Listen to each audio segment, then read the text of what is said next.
Reign of Shadows, Chapter 8. Toa Helryx had made a decision. Alone in her prison, with only the thoughts of Makuta Teridax and a portrait of Makuta Miserix for company, she'd had time to think.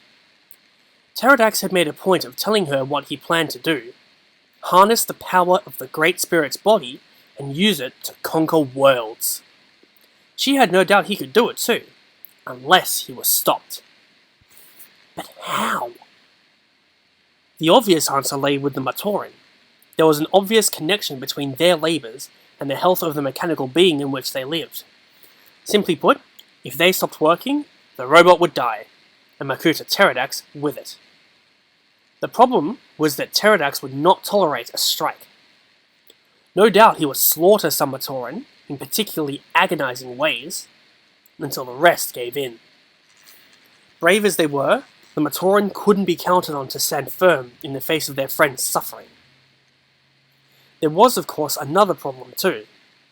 The robot's death would inevitably mean the death of everyone that lived inside it.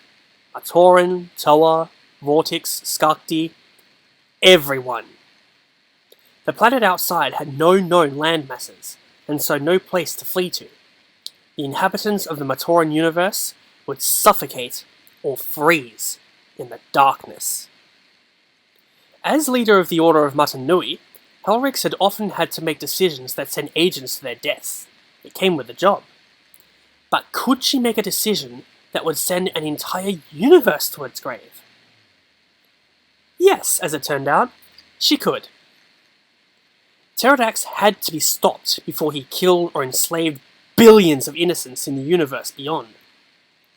She wasn't certain she could bring him down, but she had to try. Her prison was near a sensitive area, whose destruction might be enough to slay the Makuta. A Nova Blast using her water power might do enough damage. Even if all she could do was cripple him, perhaps others could finish him off. She closed her eyes and drew upon all her power. If she had any doubt or regrets, she pushed them aside. Helryx would do what she had always done. Whatever was necessary. An impossibly loud pounding broke her concentration. Had Teridax already discovered what she was about to do? The next moment, a wall caved in. Stepping through the rubble were two Matoran, Toa Nuva Lewa, and a figure Helryx never thought she would see again. Toa Tuyet. "You!" the old leader snapped. "What are you doing here?" "You're welcome," Tuyet replied. "I had no idea you were locked up here, Helryx. Poetic justice, considering how your kind imprisoned me for centuries, isn't it?" Helryx looked to Lewa. Tuyet, free, was potentially a terrible menace. Perhaps if she and the Toa Nuva of Air acted quickly, they could take the rogue Toa down. But Lewa was paying no attention to Helryx. Instead, he seemed to be fixated on the picture of Miserix. Makuta Teridax had transformed his old enemy into a painting on the wall in a unique and nasty act of murder. "Lewa, what are you doing?" she asked. The Toa of Air ignored her. Instead, he muttered, "Interesting. Not dead, but so convinced that he might as well be." "Don't mind him," said Tuyet. "He's not this Lewa. I'm not sure who he is, only that he knew how to get us here. And now that we are here, I'm sure I can find some way to use our arrival to my advantage." Helryx glanced back at Lewa. The Toa Nuva of Air had his eyes closed, and was reaching out with his right hand. But no cyclone erupted from his outstretched palm. In fact, nothing was happening at all. And then, suddenly, something did. The portrait of Miserix warped, as if folding in on itself. An instant later, Makuta Miserix himself stood in the chamber, in full reptilian glory. The Makuta looked dazed at first, then his eyes filled with rage. "Where is Teridax?" he bellowed, so loud the walls shook. "Well," said Tuyet, "that was a surprise." "Shut up," Helryx barked, "all of you." She turned to the two Matoran. "Hafu, Kapura, this is no place for you. Go back to Metro and get word to the Resistance. Tell them to be prepared to act, and tell them to make peace with the Great Spirit and each other. Hafu took a step forward, ready to argue for staying. But Kapura laid a hand on his arm and shook his head. There was no fight coming that they could be a part of. Somehow he knew that this tour of water was talking about the end of everything. Now it was Lewa Nuva's turn to speak. A message must be sent. Matanui must be prepared. Who are you? Demanded Helryx. You knew of me as Tren Krom, said Totoa. Like Tuyet, I am recently escaped from my prison. Now, I have a task to perform. He advanced past Helryx, walked to a wall panel, and tore it off. A small bank of machinery had been hidden behind it.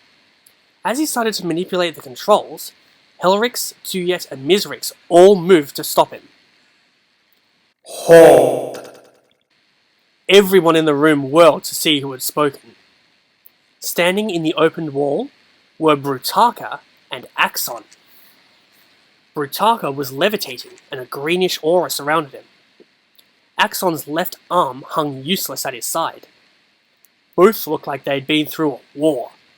Tren Krom must do what he has set out to do, Brutaka said. The three must be one. This universe must live so that the world can be whole once more. This universe must die, and Teridax with it, Helryx replied. Axon, Brutaka, I order you to subdue these three. Brutaka smiled. We no longer take orders from you, Tower Helryx. We take our orders from destiny. Just so you know, Axon added, Brutaka's his own we these days. Long story. Tuyet had stopped paying attention.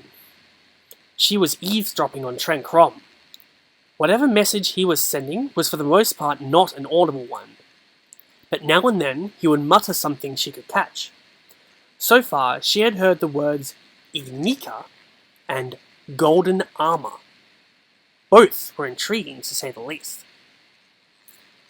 Enough talk, growled Mizrix. Teridax is inhabiting this metal shell, and that means it gets destroyed, along with anyone who gets in the way. Don't start something you can't finish, warned Tuyet. I may have use for this universe.